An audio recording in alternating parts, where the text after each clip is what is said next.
excited to talk about this one. I am.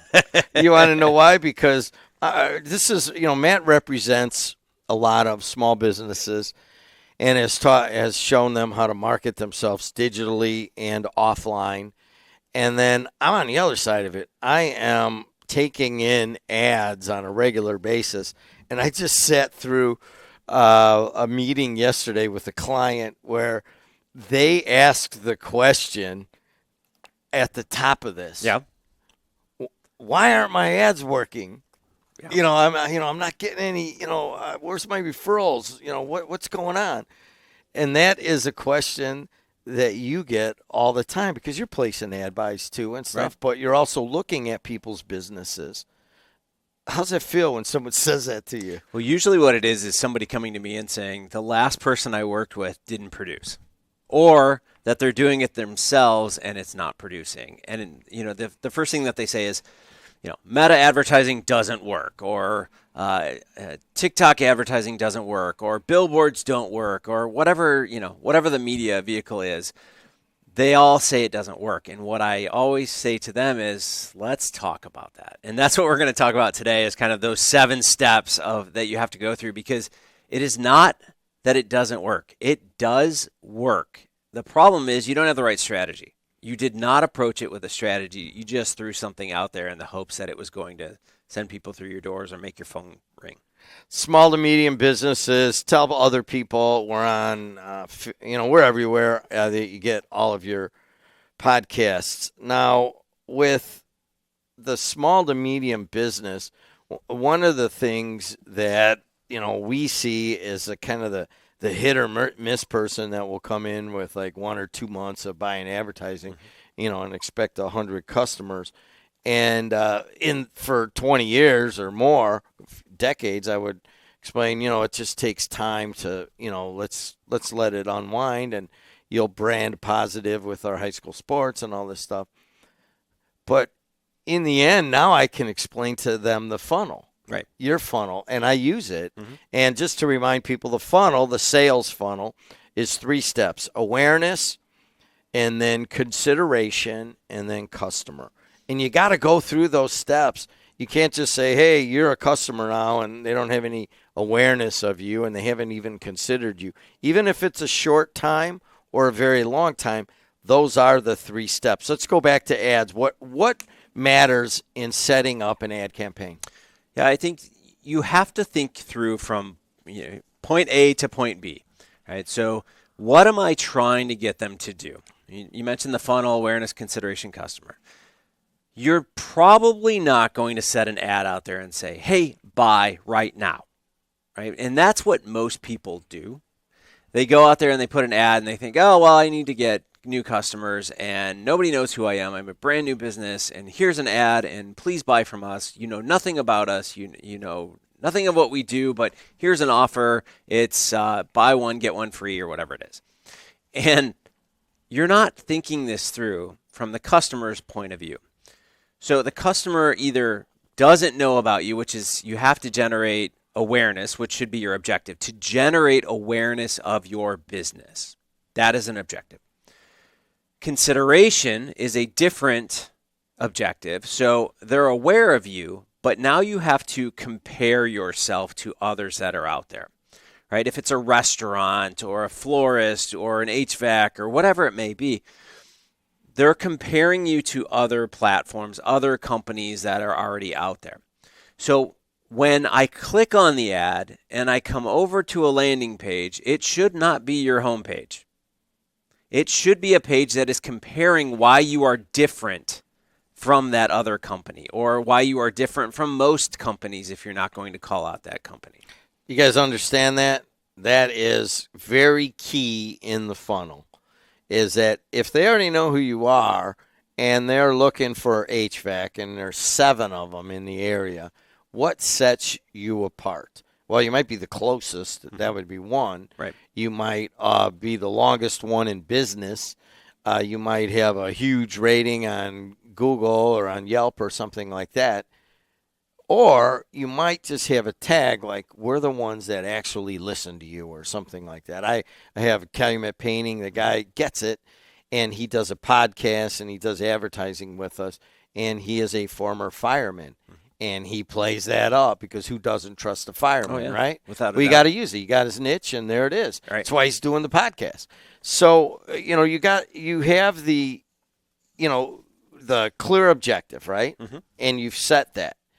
The objective is either awareness or the consideration. Right. Let me cut you off. Remember Yeah. a couple podcasts ago, we were talking about a local pizza place, and we had asked our producer if she knew exactly where this pizza place was. And we're right off of campus, off the university campus, and she didn't know where the pizza place was. That's what I mean by awareness, right? So they had been there for years. Right around the corner.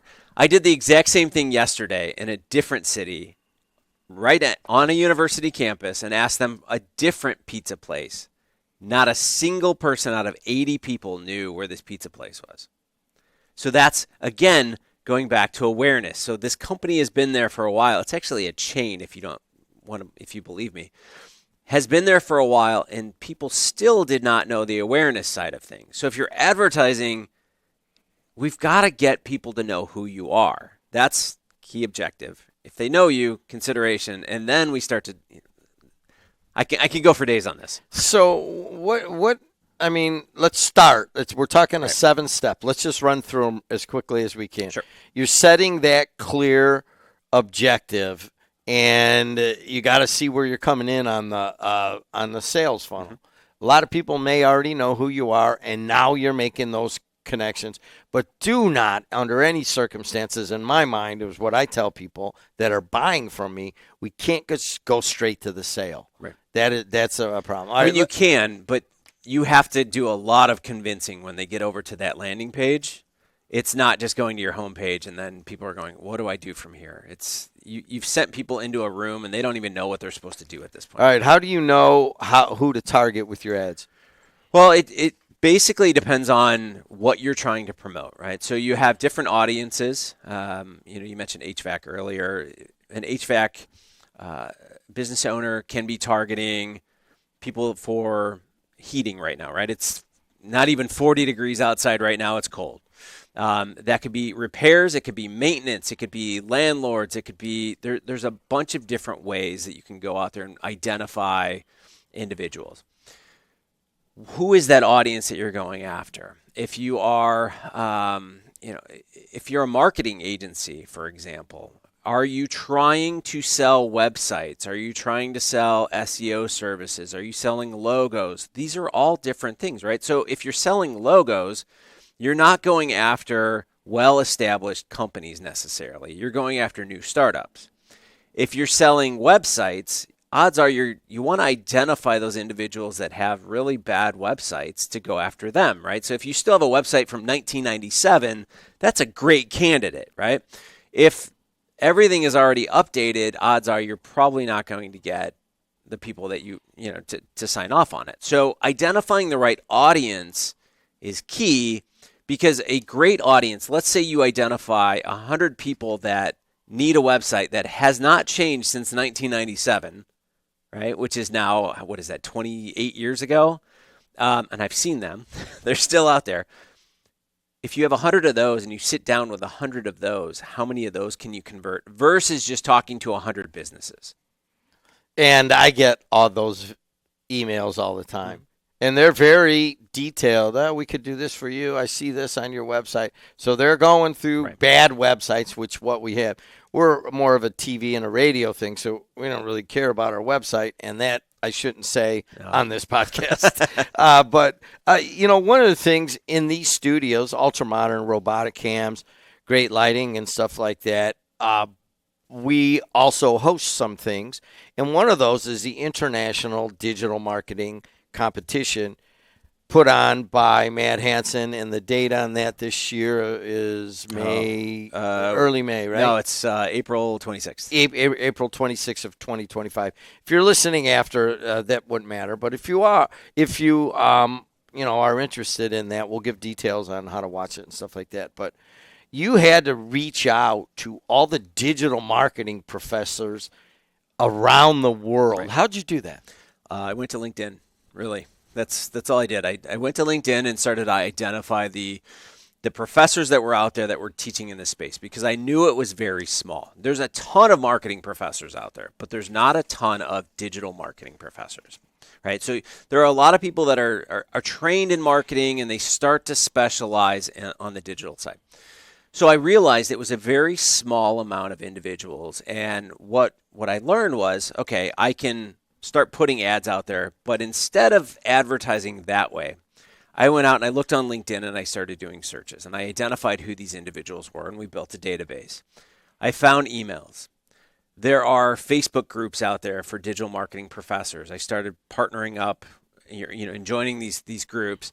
There are publishers out there that we pulled in to start working with us when we initially launched because we knew they had access to these people. So all said and done, we launched an international competition that at this point we had 189 entries this semester and 31% of them were from overseas. By the way, you look like you're in a way better mood because he came in last week after watching the last of those videos. And I'm like, dude, you look a little tired and you're a little bit grumpy. Oh gosh, I just finished watching all the videos. Yeah, but I have to check them all in before they go to the judges. So it was 25 and a half hours of content. So it was a lot of content. But we did all of this and we launched all of this on a budget of $0. It was just time spent, right? So could I put money into it? Yes, but I identified the audience and said it would be much easier for me to take this path than for me to just go waste thousands of dollars trying to target them and take the easy way out. Businesses so often just try to throw money at problems instead of just thinking it through and going, okay, let me think through the whole process here. What would be the easiest way for me to find these customers? And like I said, I went to LinkedIn. I probably spent 3 days kind of going through and pulling who I thought would be a good candidate. We joined a few groups on Facebook, sent out some emails, some invites, had a lot of phone calls, and today, like I said, we've grown every single semester. It's an amazing thing, and it's actually kind of hard to coordinate. He's got so many people all over the world that Zoom in and so forth, but we're proud to host it here, and that's how it got going. Mm-hmm. So that is number 2. You got to identify your audience. The third part of this, and we're going through a 7-step process for the small to medium business mostly. The third part is you really got to think about this one because you need a strong message. Oh, without a doubt. So most of the time people will just put an ad out there and they're like, oh, look, it's our pretty logo and it's a pretty picture of our facility and all this other stuff. And customers aren't scrolling or surfing online or looking through a magazine or whatever to see pretty pictures of your business. They're struggling with pain points that they have on a daily basis. And it's funny, the people around me, I start to notice they're using the words pain points over and over and over again. And really what it comes down to is we buy things because we have a need, want, or demand, which is based on dollars that we're now making. So these needs and wants stem from things in everyday life, right? And I brought up one of my favorite ads of all time. It was for a florist, and it had a picture of one flower in a vase. Then another vase had, I think it was 6 flowers, and then another vase had, we'll call it 24 flowers. And underneath it, it said, exactly how mad is she? And it's a pain point, right? So you buy flowers for a reason, to share your affection, your love for somebody, or just to, grieving or whatever it may be. But when you see something like that, it makes you notice and you're like, oh, they get it, right? Another example, I got a haircut the other day, and after you get a haircut, you feel a little bit better, right? So I don't know what it is, your hair's kind of going all over the place and they clean it up. But I wrote down confidence boost in 45 minutes. I know it doesn't take 45 minutes to cut my hair at this age, right? Maybe more like 2 minutes, but you're talking about a confidence boost, not a haircut, not a coloring, not anything like that. You go to a hair salon to get a haircut, to get coloring, to whatever it may be, but focus on the end result, the feelings or the solution that you are solving for, and it's gonna resonate a lot better. So you're not spending money on pretty pictures of your salon. You're literally talking to people about what they're going to get out of it. Another one I threw on here because I'm dealing with a fitness company right now. I wrote, "You quit too easily. Let us hold you accountable." And right, so I think we came out of the new year and everyone's always like, "Oh, I'm going to lose weight this year." And I always joke that I actually gain weight after the first of the year, but I call it stress or whatever. But everyone starts and they go full 2 weeks. They go all in. They're starving themselves. They're on the treadmill for 3 hours a day, and they're like, "I'm going to do it this year," and then they quit, right? And that's the problem. So if you want anything on the fitness side, it's, hey, we're going to work with you. We're going to hold you accountable. We're here. We're going to be that voice in your head when you wake up saying, "Hey, come on in. I know it's going to be rough today, but I'm here to help support." So you do that. You put an ad together. By the way, if you're driving around and you're listening to this on the radio, it's being recorded on April 9th of 2025 live. I think it's the first time we've done it live. Typically, we're on a different day, so it opened up on this day. We're talking with Matt Hansen. He's the digital marketing professor, clinical professor over here at Purdue. And, of course, I'm Jim Deedlow, Jed, and I sell ads to everybody. So you've got a strong message. Do you really need an offer or some sort of offer associated with that? I see this all the time. People will send me, they'll say, "All right, hey, we want to start advertising on this platform. Here's our offer." And I go, "That's what we're doing?" And they question me back, "What do you mean?" And I said, "Well, would that get you excited? Would that get you to click?" And I want to take it back to an old story that I have.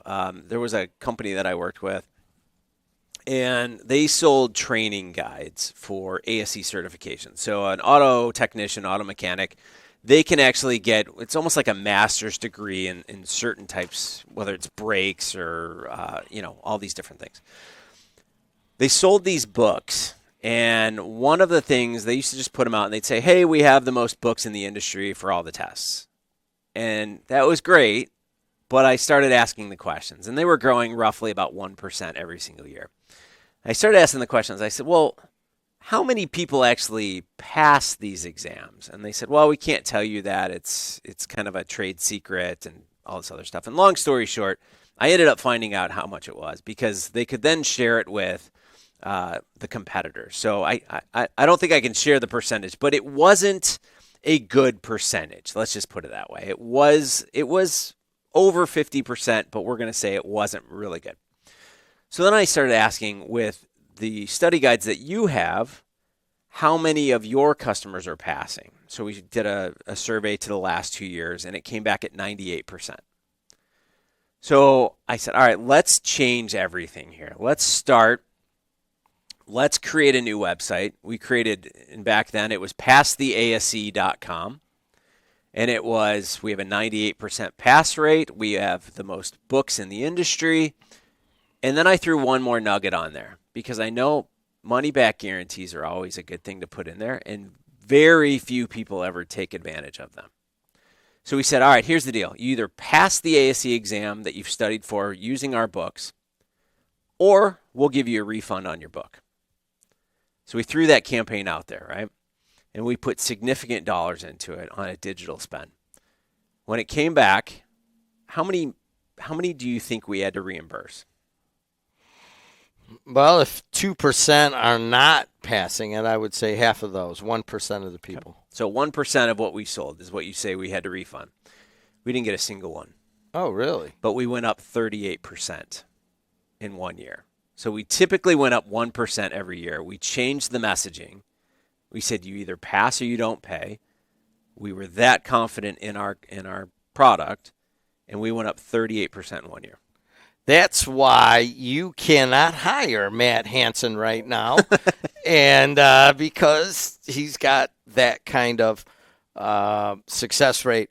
Nothing better than getting a text at like 10 o'clock at night about how much his spend on Facebook is versus what the return is, and he gets the results, and that's what makes this podcast real. Is we have somebody that is both academic and practical in this space. But really comes down to is if you're dedicated to growing your business, and not everyone's going to go from 1 to 38, but you can go from 1 to 10 just by putting a lot of this in here.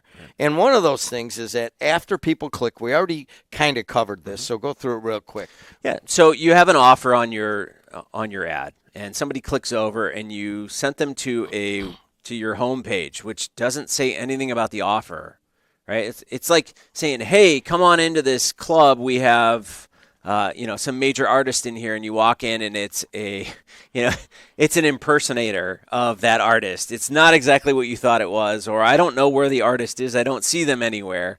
I'm going to click out of there. It's called a bounce rate, right? So people are going to bounce off the page. Or I see this a lot where people will send them to a form. Okay, well, why am I filling this form out? I want more information on this. The form is fine as long as the information is there, but many times I see people trying to send them to a form without any more information on what the offer entails. So they don't even know if they're in the right location.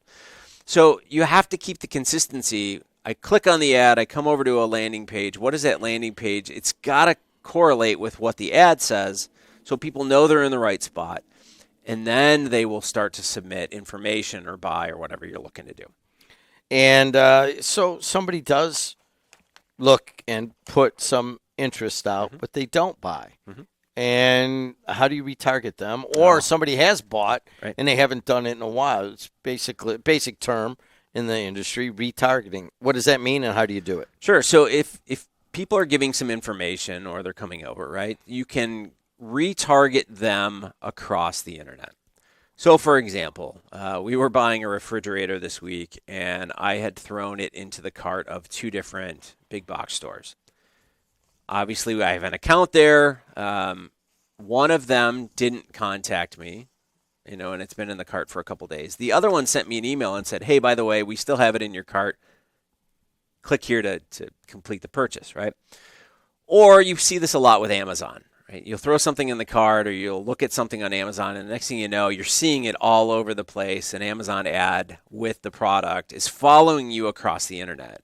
We can do that, right? So look up retargeting. I don't want to get into the details of it today, but retargeting allows you, as they've provided some information, we can then retarget them as they continue to go if they didn't purchase from us the first time around. Here's a good example right here. These are Thursday boots I bought 12 years ago. I've had them resold several times here locally, but they're one of the few boots that you buy out of New York, and then you just keep resoling them instead of buying new shoes. And I buy a new pair every 2 years, and when I go look on their website, and I'm looking, well, what color do I need, or that, everywhere I go on the internet has Thursday boots, everywhere. Yeah. And I don't mind because I like them. And then literally I find it that it pushes me. I'm like, man, I really do want the black ones for funerals and stuff like that. Right. And they're good at it. Hey, type in Thursday boots and then watch wherever you go on the internet. They'll show up. Right. Finally, you're talking about tracking some of these results and so forth. Talk about that. Yeah, I mean, you have to understand numbers all the way through here, right? So we have to understand cost per lead. We have to understand click-through rates, return on ad spend. So if you're putting money out there, and this is what I hear people say all the time, I spent $500 and I didn't get anything back. And then I go, okay, one, your strategy, what is it? What's the flow? What are all of these things? But on the back end of it, I go, how are you tracking? Well, I just know I spent $500. Well, that's not good enough, right? You need to understand how many people clicked on your ad, how many people came over to your website, what was the bounce rate on that landing page, did anybody convert, right? So I'm dealing with one problem right now where there were roughly around 4,000 people that came over to a landing page and none of them are converting. That's a bad thing, right? So what it's come down to is we've identified a few issues that are happening that we're trying to fix on it, but there's some limitations on it, right? So you're really good at getting them there. The ad is producing great. It's the landing page that's wrong, and we need to fix the landing page. And it's got some things to do with some of the tracking mechanisms that aren't on the page we're trying to get on there. But the ad is producing, driving traffic over. But here's the thing. Part of that could be it's producing the wrong type of traffic. Right, so maybe our audience is wrong off of that. So we're doing a deep dive into that campaign to really understand it. But if you don't track these things, if you don't know what your return on ad spend, if you're spending $5 to make $1, send those $5 to me. I will gladly send you $1 in return. That's an easy way for me to retire. Why your ads aren't working, do this instead. This is episode 26 of Mastering Local Marketing. He's Matt Hansen, clinical professor and digital marketing at Purdue Northwest, and I am Jed of Jed TV and the radio here, WJOB Radio. Matt, as always, goes through numbers and likes to put things in groups, and they're usually 1, 3, 5, or 7, just so you know. And one, set a clear objective for what you want your ad campaign to do, define the audience, get a strong message, have a compelling offer or some sort of reward for doing that. After the click, where do they go? What's kind of landing page kind of stuff? Retargeting, Amazon, you got one thing in the cart. That's a good example.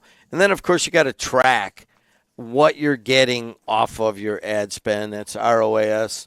And you've always got to do that, but we won't go too deep into that. Anything you want to add? No, just check us out on Apple and Spotify. I think, obviously we're gaining traction. You can see us on YouTube as well if you want to watch it.